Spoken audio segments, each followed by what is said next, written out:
Alright, here we go. Part 3. So anyway, yeah, we can travel hyperdimensionally, connect to the galaxies, and eventually connect the entire universe together. And this is how I am God. This puts a realistic spin on something that, that people have been wondering about for thousands and thousands of years. It makes God real in a very mundane yet spiritual sense. I'm that connect. I am the spirit. And I know it sounds weird, but it's how it is. And it's going to take a long time to do, but hey, we're going to live forever. These bodies that we're going to have, we'll be able to, if they get damaged, we'll be able to get new bodies, and our consciousness will live forever. And we'll always have something to do. We'll travel the cosmos. As far as intimacy, we'll always have virtual reality. And it won't be the virtual reality we have now. Of course, it'll be submersive to where it will be like, Star Trek, where they have the holodeck. It'll be like that. It'll seem like it's real. For all intents and purposes, it will be real. So when will this happen? Again, it'll be a process. This is something that we're going to pretty much grow into. Maybe sometime in the future, my future self will send those aliens back to me if I have the right situation, the right things that I need in order to make that happen. But until then, we just keep working towards the future. We keep doing this. Like I said, it's something that I'm not going to be able to tell you the specifics, because if I did, it would take away from the mystery, and that's what makes it exciting. All right. So here's the quote from Jesus here. I'm not worried about anybody who comes to me, and whoever's mine, I don't have to worry about them leaving. They are going to be mine. My enemies keep thinking that they can shut me down or steal people away from me or whatever, and I'm not worried about that. And here, notice the last part, how even the prophet said that in the last days they will all be taught by God. And that's me teaching you people right now. All right. So I am public enemy number 1. 4 years ago I defeated the devil. 3 years ago I defeated the goddess. I proved who God really is, so the atheists don't like me. Those people who wanted to be gods don't like me.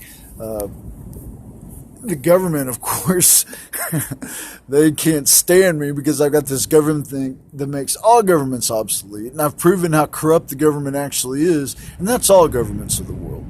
It's not just the United States government. So all the governments don't like me. I proved the requirements for the kingdom of God. So all of these people who keep trying to find some kind of way into the kingdom, I've said it. I've proved it. This is only going to happen one way. And then of course, the people from my hometown, my family, a lot of those people are mad at me. So I have become public enemy number 1. There's a lot of enemies out there. A lot of people don't like me for doing what I've done. But hey, I'm the superhero. This is what I do, and I don't fear any of it. This is my mission. It's more important than anything. It really is the only thing that matters, and it doesn't matter whether good or bad. Abuse, persecution, honor, promotion. No matter what I lose or gain, I'm gonna do this. I do it for the reason that it's the right reason and the right reason alone, and so. Since it's the right thing to do, it's what I do. I don't need a reason to do it. I do it because it's the right thing to do in and of itself. Anything I lose or gain, it doesn't matter. All right. So let's talk about the person I used to call a best friend for a minute. He's been able to start this reality show, and got all these people scared about me, and that's why everybody's watching me all the time. Sure, in a way, it's I've been able to reach out to people, but it hasn't been done the way that it should have. He is evil. If I were to give up, he would definitely turn into the satanic reincarnate. You need to understand that. And yeah, we're a lot alike. We really are. And he tries to claim something about that. But it doesn't matter. It doesn't matter how similar we might seem. There is no relation there. You know, if he was really a friend, he wouldn't have acted the way he did. And the only reason he has any power is because he worships the government. He's a total sellout. You know, I mean, he's an idolater, a pagan. If you follow him, you'll become like him. You know, so don't be fooled. You know, the only reason he has any kind of power, the only reason he has any kind of technology is because he worships the government. So this is the life of a revolutionary life that I lead. You know, it truly is ride or die. You got to surrender yourself to the flames. It's the only way to change the world. It's evolutionary, revolutionary. All right, I stand alone. I don't take anybody's side. I'm my own thing. You know, and that's what I expect of all my followers. You got to be willing to give up everything. Not that you will, but you've got to be willing to do so. You know, that's the only way you can take the power away from the people who are driven by greed and fame and money and all of that. Is say, look, I'm detached. I'm content. It doesn't matter to me what happens. What you have to have in your mind is that, hey, this is the most important thing. This mission that Stephen is leading is the most important thing. I don't care about anything else except what Stephen is doing. This mission is the most important thing. And you have got to be able to do what I tell you to do without question.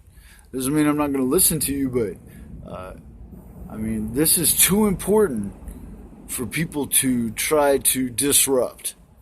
And so if you act like that, I'll definitely get rid of you. All right, so understand, it's not easy.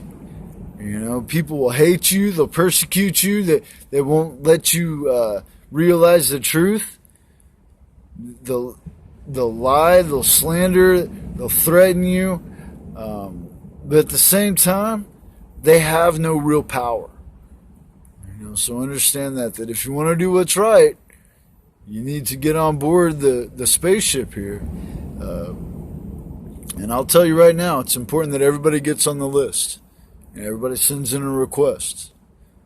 All right, and there'll be more details about that in the next coming weeks if the truth isn't told and if people around the world don't start doing what I tell them to do.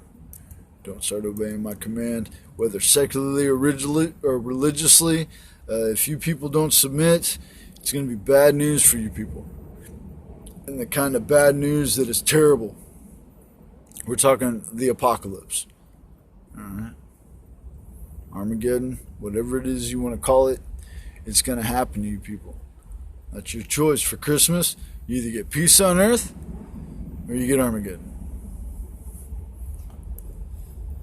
So remember, there's just one God, it's me. If you're listening to anybody else, that's idolatry. All right? If you want to live a righteous life, you've got to live the Dreamweaver way. It's the only way to heaven. That's why the saying, a few will be saved, is relevant. All right? Because a lot of people, they don't want to do what it takes. If you live a righteous life, you're my friend. If you don't, you're my enemy. All right? If you try to oppose me, if you get in my way, you're my enemy. All right? That doesn't mean if somebody doesn't follow the Dreamweaver way that they're automatically my enemy. But if you're trying to stop me, you are my enemy. If you're working with my enemies, you are my enemy. All right? And you will suffer the consequences for it. There won't be any question about it. It might seem cold, but you have to understand how important this is. All right. So it's not something I just made up. This is prophecy. You can see the proof just in today's lesson. You know, it's the only way to save the world. The believers are within the kingdom. Everybody else is outside the kingdom. I know exactly what I'm doing all the time. So no matter what happens, I'll always live the Dreamweaver way. I'll always be faithful. So people can get mad at me for punishing them, but hey, you get mad at yourselves. It's your own fault for not listening to me. It's your own fault for letting all this happen. It's your own fault for doing what you've done. there's consequences. So I'm not even worried about it. What's mine will come to me. I don't have to chase after anything. I don't have to do any of that. All right. Like I said, I've got all the answers. Whoever wants to be a part of what I'm doing will come to me. I don't. Again, it's where detachment and contentment comes in. I'm the righteous father. If I have to let people go, I let people go. We all know it. Everybody knows by now. There's consequences, there's responsibility, there's accountability. I expect all of that. And it's even beyond expectations. I command it. You understand? All right. So I rule it all. Heaven, earth, hell, everything. There is no duality, except there is a heaven and there is a hell. You understand that? All right. All right. So it doesn't matter to me, whatever it takes. I'm not going to give in to all of this crap. You people should know by now this has been going on for years. And it's just going to make it worse for yourselves if you continue to do what you've done. So I'm not worried about it. I'll do whatever I have to do, like I said, and I've got a plan. So, all right, that's good for the lesson now. I'm going to make one more video for the conclusion of the Christmas series. So stay tuned. Got one more video coming up.